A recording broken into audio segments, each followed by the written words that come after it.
Happy asmara sebut baru kenal seminggu langsung diajak nikah Gilga Syahid. Happy asmara penasaran alasan Gilga Syahid menikahinya.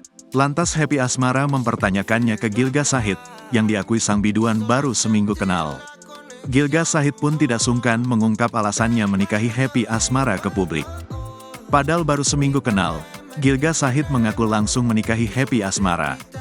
Hal tersebut diungkap Gilga Syahid ketika manggung bersama mantan kekasih Denny Caknan.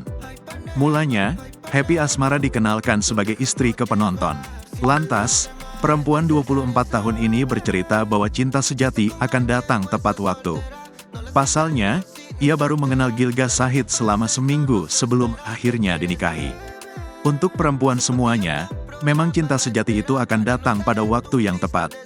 Aku tuh kenal suamiku ini cuma seminggu aslinya, papar Happy di hadapan penonton dalam bahasa Indonesia campur Jawa, dikutip dari Tribun Jateng, Senin, tanggal 22 April tahun 2024. Seminggu mencintai langsung aku nikahi, gitu loh lelaki sejati, seperti itu, sahut Gilga Syahid sambil bercanda. Penasaran, Happy asmara pun lantas menanyakan alasan Gilga